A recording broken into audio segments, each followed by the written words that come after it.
All right, so we've been discussing about give me sense, but we'll be discussing more specifically about how to find a life partner or how to get a life partner. So, simple to say, we'll be talking about how to get a husband or how to get a wife.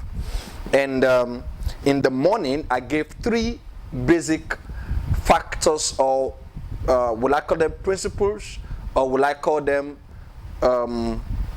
steps? All right, let's just call them steps, right? 3 major steps that you got to climb, or 3 major factors that you got to consider, or 3 major hurdles you got to cross, or whatever it is. It's just 3, all right? 3 considerations that you got to have, or 3 principles you got to enact if you want to be in a relationship and you want to get a life partner, a husband and a wife. And I said the first thing is you got to be visible. You got to be visible. And I said that involves you going out, reaching out to people, let people know that you're there. And I give the story of Rachel and Rebecca and Zipporah and Ruth. Quite some classic, okay? And let me just say, before I rush ahead of myself, but I'm going to do that already. Besides being visible, you also have to be available. It's also very important. Because some folks, they're visible, they're out there, but they're not available. They got people roaming around their lives. And I tell ladies this all the time. If you got this bestie, this friend that is always up in your face, always up on your Facebook status, if you post a picture, he's right there saying, this beautiful love, this beautiful there, this beautiful boo-boo, that kind of stuff. And he's giving constantly the impression that you guys have something going on, or there's a lady doing that, then you may really have to call that person to order, okay? Because you have to be visible and then you have to be available. People got to know that you are available. I used to tell some of my daughters who are probably friends with a guy, I used to tell them, look, if you have a friend and this friend, you're not involved with a guy, you're not planning a relationship, and you're not in a relationship, you're not planning marriage or whatever, but you and this guy are constantly being seen in church, you're constantly being seen everywhere. Everywhere you go, there's a constant scene of the both of you together. It then means that even though you say that there is nothing to it, even though you say you are just friends, people are going to think that you're taken. It happens both for men and women. There have been cases where ladies have thought that a guy was taken just because there was a particular lady that always was around him, flocking with him. They roll together, do everything together and stuff. And so you got to understand that beyond being visible, you got to be very available. It's just very important for you to be available. So I said that already in the morning. So this evening, I'm going to be talking about making friends. So I already said there are 3 principles. So I said you got to be available. You got to be visible, and then I hadn't been available to you just now. All right, so being visible and available, I think you can put them in the same bracket. So you say being visible, number 1, then being friendly, number 2, then being capable, number 3. So I'm going to be dwelling on being friendly tonight. So being friendly is so important in getting married or in getting somebody to date or somebody to be in a relationship with. So important. As a matter of fact, if you are good with friendship, you may not have so many problems with being in a relationship or even getting married. Because what you call marriage is just a consolidated friendship. What you call marriage is an enacted kind of friendship. So it's still friendship anyways. If you really want to have a life partner, you got to be somebody who likes to make friends.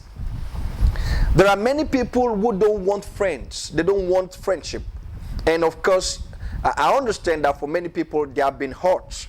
They've been badly hurt, they've been backstabbed, they've been gossiped about, and they've been humiliated by their friends. And so there are many people who don't like to be in the friends environment around. They don't like to share their lives.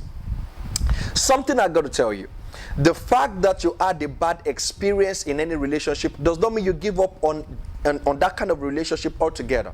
For example, the fact that you were in a church and you were abused or you were molested or you were badly treated or ill-treated, whichever way it is, does not mean that you got to leave church altogether and say you're not going to be in any other church. If that happens to you, Those people who abused you, who ill-treated you, they have taken a major part of your life away. They have restricted your life from moving forward. They have determined for you the progress that you can make emotionally. They have quarantined you psychologically. They have restricted you. You see that? And so if the case is the fact that maybe you grew up in an abusive home and now you don't want to have a home, you don't want to have a family, you have allowed whatever your parents did to you or did around you when you were growing up to define your life. You have allowed them to put a limit, an embargo on your life, and that is terrible. It happens in every relationship. Just the fact that somebody came into your life and backstabbed you and gossiped you and did stuff like that does not mean that you got to give up on friendship. Life is all about moving forward, healing, moving forward, doing more, and learning the lessons from the places that you did bad or you were dealt badly with. And you got to learn what you can learn from that and move forward. You understand what I'm talking about? If for example, many people say this, and I think it's very correct, that if you were in a relationship where you were cheated upon or you were abused or whatever, and now you're healing up and you want to go into a new relationship, you got to be able to have learned some lessons from the other one before you come to the new one, or else you're just going to be making the same exact mistakes again and again. Praise God. And that doesn't make any sense at all. So what you got to do is to not give up on friendship. If you want to be in a relationship and you need a life partner, you got to learn how to be a friend and how to make friends. It's compulsory, right? As a matter of fact, if you enter into a marital relationship without knowing friendship, or without knowing how to develop friendship, or without knowing how to sustain friendship, or without learning the emotionalism and the dynamics of friendship, then you're going to have a lot of problem, because marriage is all about living with one person, waking up, seeing this person, sleeping with this person and all that. And so that can be a lot of issues, except of course you're willing to be friends forever or for a lifetime with that person.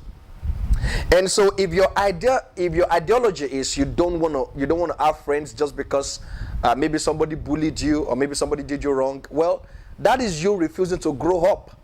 It's just the same with pastors who say things like they shared their lives with some of their leaders, and because those leaders then backstabbed them and left the ministry, now they are not going to share their lives with any other person anymore. That is not good.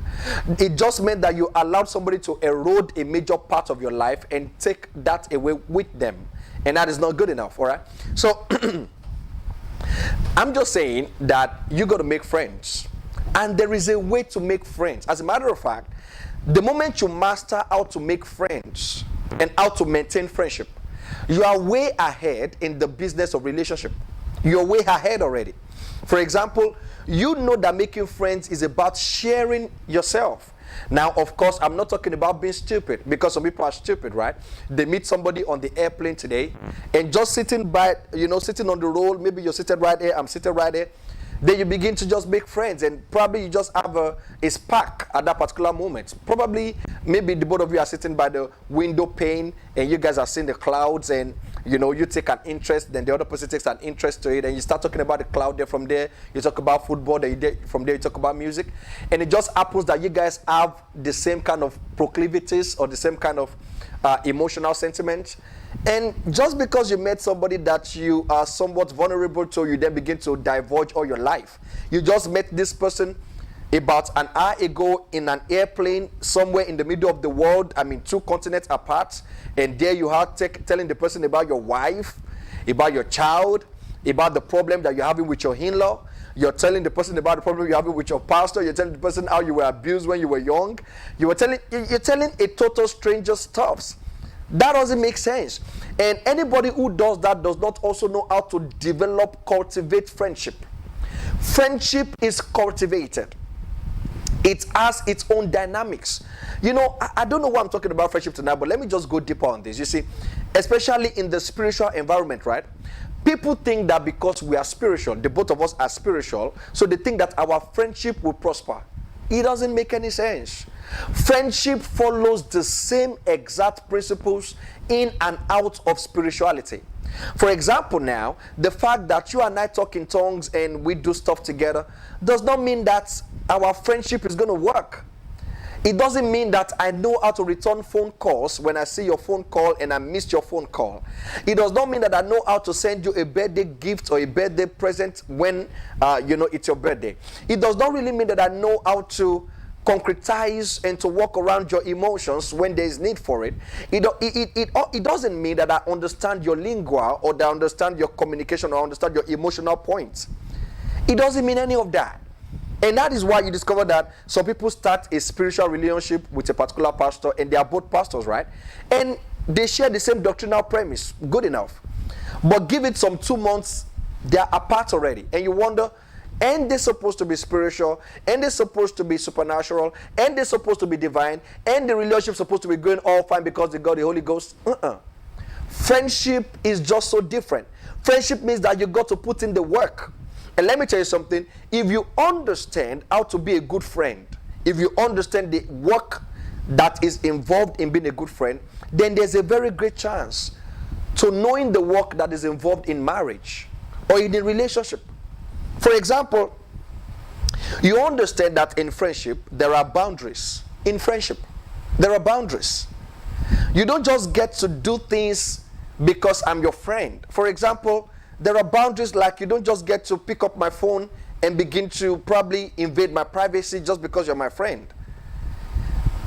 Or you don't just get to pick up my ATM and use my ATM card to buy stuffs without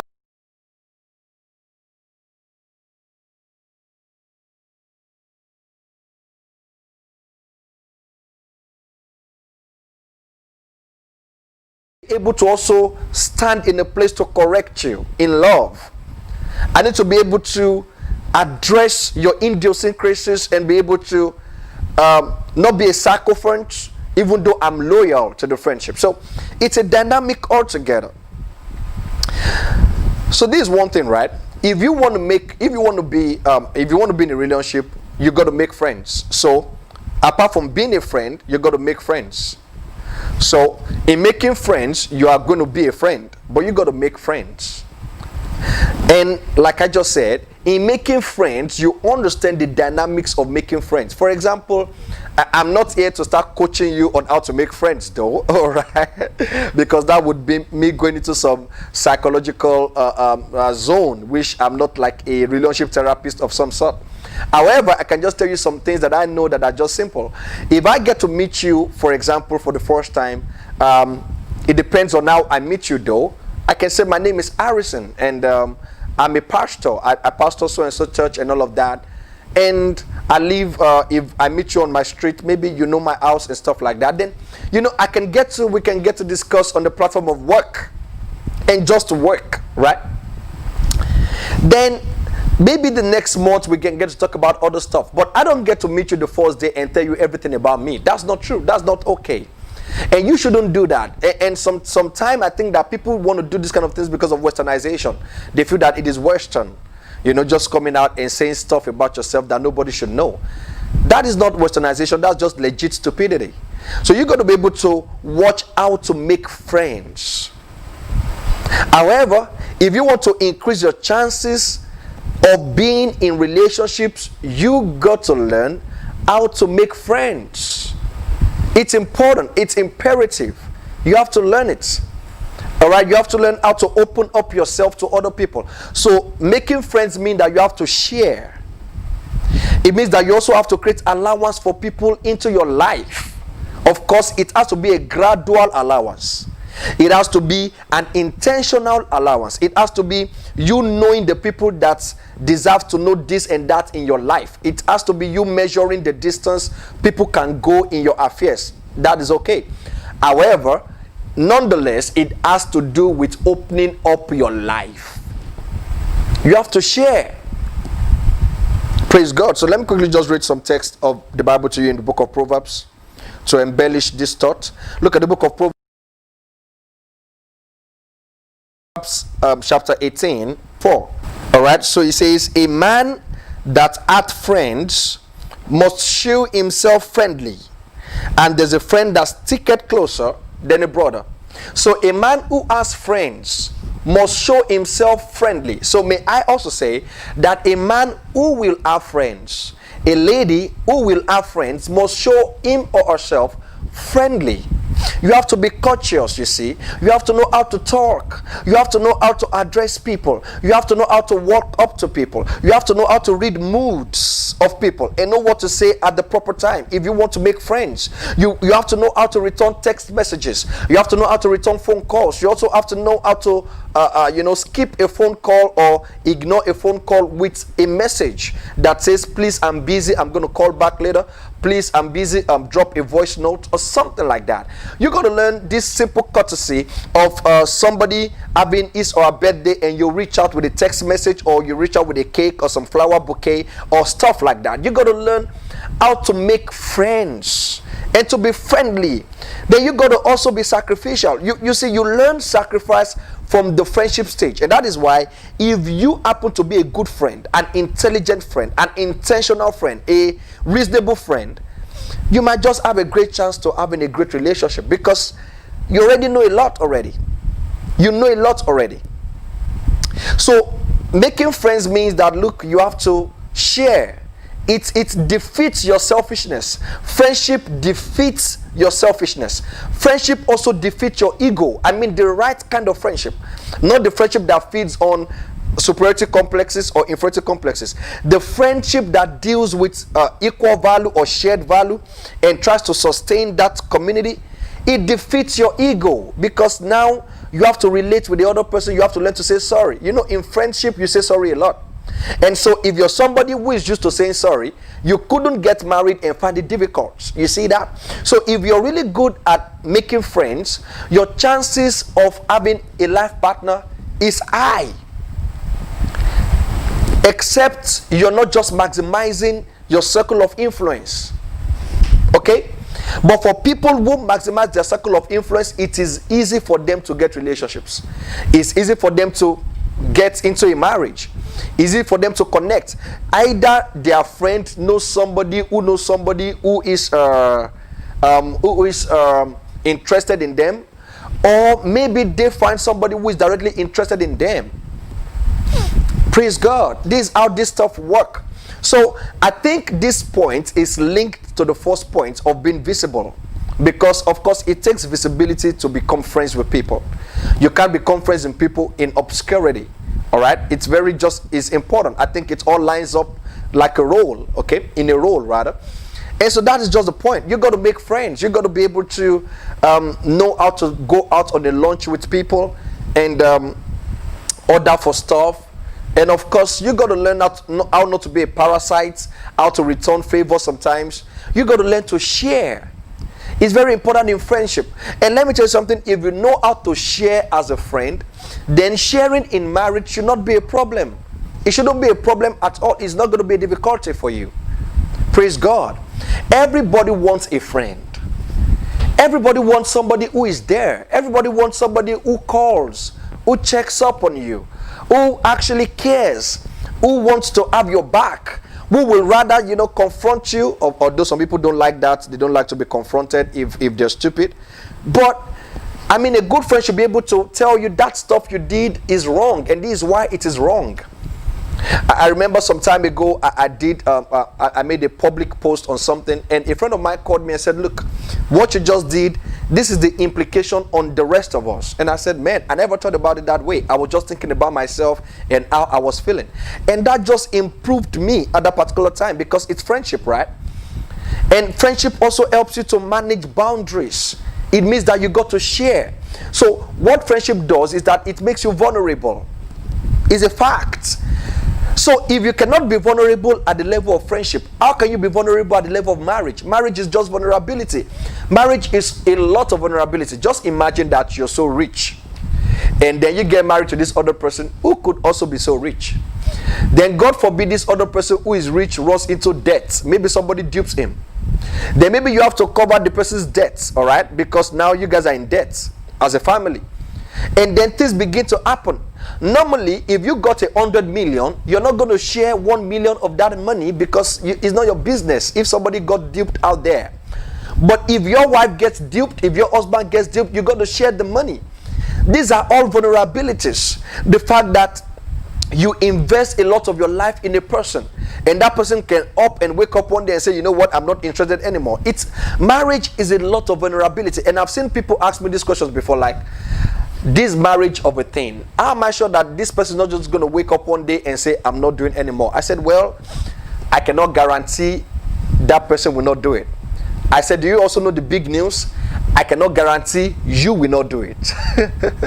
I said, because look, we are all changing, we are all metamorphosing, and so you cannot really say that you trust yourself above the other person. There are people who were very, very ardent lovers when they started marriage. All of a sudden things happened to them in life and they became toxic, they became manipulative, they became terrible. So people change, all right? So for the most part, marriage is fate. Friendship is also fate. Every relationship that we invest our lives to is a walk of faith of some sort. Of course, it has to be intelligent, and I've already given you some simple footnotes. One of the footnotes, again, if you didn't get it, one of the footnotes is you don't divulge major parts of your life with people who are not yet consolidated friends. And even when people are consolidated friends, you have to weigh the information you give to them. Does it really concern them? And let me quickly say this before I just go off the point, right? Have a stomach that contains information. That is like a parable, right? Or like that's figurative, or like an idiomatic expression, but that's for real. Be able to absorb information. Now, it doesn't mean that you're going to be secretive or unnecessarily secretive, because there are some people that are unnecessarily secretive. They are not going to get counseling even though they need counseling. They are not going to tell their pastor something that is important even though their pastor needs to know. They are not going to reach out to people even though they are suffering and there are people around them that can help them.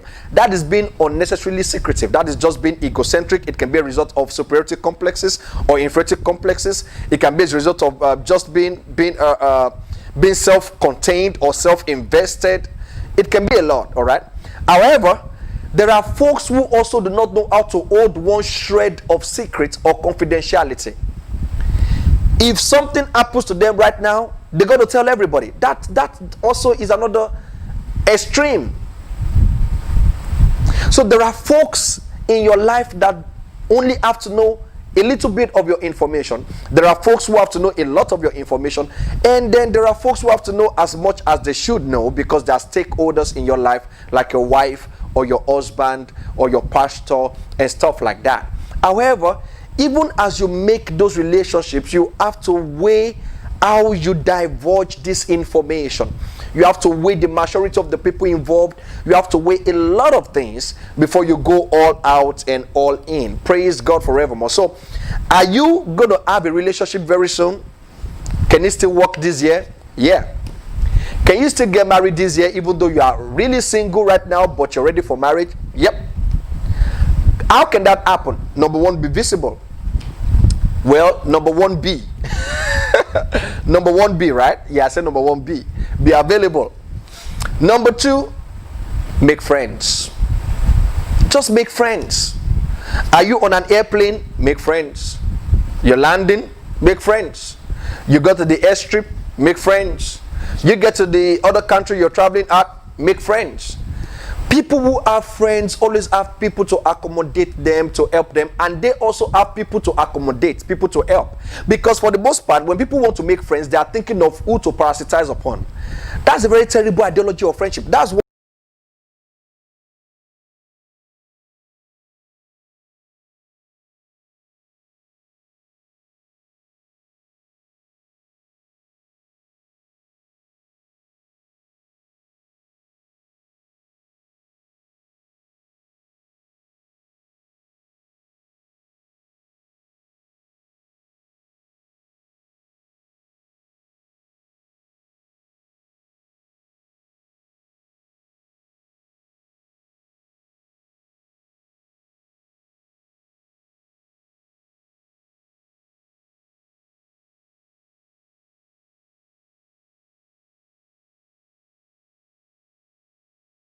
giver. That is it. Look at something, and let me just substantiate this before I go off today. By the way, tomorrow, 6:30 p.m. on the Refinery Church International, I'm continuing the series on Left Behind. All right, it's a sequel to the series on 66. It's crazy. Very important information. So make sure that you are on the Refinery Church page, the Refinery Church International on Facebook, 6:30 p.m. tomorrow. I'll be right there teaching you something about Left Behind. But let's conclude this and as we just go over it tonight. Proverbs 17 verse 17. It says, a friend loves at all times, and a brother is born for adversity. So friendship tests your emotional stability. When you hear that there are people who have made a friend for 20 years, 30 years, those are loyal people. Those are people that have a track record already, and they can actually enter a marriage and be there for 20 years, 30 years, 40 years. As a matter of fact, look, when you are used to breaking friendship every day, all right, it's a very bad emotional state for your marriage. Because what you've been practicing in these other relationships, you're going to bring into your marriage. But if you have been a giver, you have to learn how to make friends, to share with other people, to hear people's story. You have to learn how to listen. You have to learn how to share. You have to learn how to open up. You have to learn how to close up when it is important. You have to learn how to not cross boundaries. You have to learn how to be empathetic. You have to learn how to be loving, how to be caring, how to be accommodating. You see, there are people who are not married today because they don't like people to be in their space. They cannot accommodate anybody. If they spread the bed and you did the bed the other way, it's going to destroy their day, because they are not used to any other person sleeping on their bed, even if it's a friend that is stranded for a night. They're not used to it. There are folks who cannot accommodate people in their house because, hey, they are not used to relationship. They are not used to friendship. It tells. They are just used to being in their own world. The water has to be as warm as they want it. The freezer has to be at the temperature that they want it. The duvet has to be the exact way they want it. The sitting room has to be exactly the way they want it. And look, I'm not saying that we don't want things a particular way. I'm just saying that, look, friendship makes you vulnerable. It opens you up to many worlds, many stories. And that is how you get marital partners, out of the very many friends. So as I round off, let me just give you one more text of the Bible that I believe will take this home and keep the ball rolling in your mind. Proverbs 19 verse 6. It says, many will entreat the favor of the prince. It says, every man is a friend to him that giveth gifts. Proverbs 19 verse 6. Many will entreat the favor of the prince, and every man is a friend to him that giveth gifts. That is, a friend has to be a giver. And if you can just learn how to be good friends with people, your marriage is going to be good, because you're going to be a giver. You are not just going to be taking. There are folks that are always angry. You didn't call me on my birthday. You didn't call me at this particular time. You didn't know I was sick. You didn't know I was this. Why didn't you call me? Why didn't you text me? Why didn't you do this for me? Why did you do that for me? And guess what? They never do anything for anybody. They have never been at the supermarket before and seen a key holder and felt, man, Binko is going to like this key holder. Latisha is going to like that key holder. Oh, okay, maybe Shegun will like that other key holder. They have never thought about it before. If they are doing the groceries, they have never thought, maybe Muhammad will like this particular roll-on. He likes this Adidas roll-on. Or maybe, if I buy this particular cookies for Mayowa, it's going to be rolling all over the floor tonight. They have never lived that kind of life before. When they are going for groceries, they are all thinking about themselves. I like Pringles. I like donut. I want. And so they get married, and their marriage goes on fire. Why? Because all they are used to is, I want sex now. You can't give me sex now, you're a terrible person. I want good meal now. You can't give me good meal now, you're a terrible person. I want money. You can't give me money now, you're a terrible person. And so they're just like that. And so because they don't have a culture of friendship, it tells badly on their marriage. So do you really want a life partner? Do you really want to get married? Make friends. And of course, need I tell you that you're going to make friends around your shared values. So, of course, you couldn't make friends if you don't know your shared values. All right? So that's the beginning of friendship. But, hey, open up. Easing up. And again, I've not said that you got to be stupid while doing it. But you got to easy up and open up.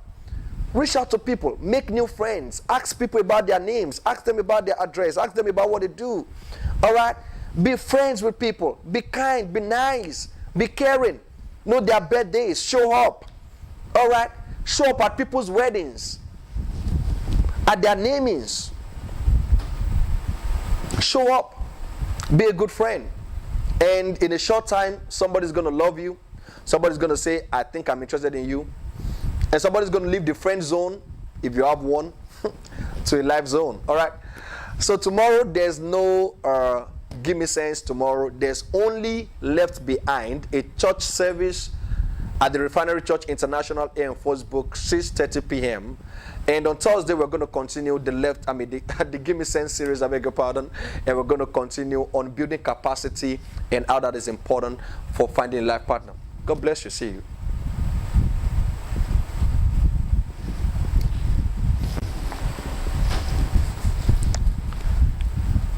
We're good.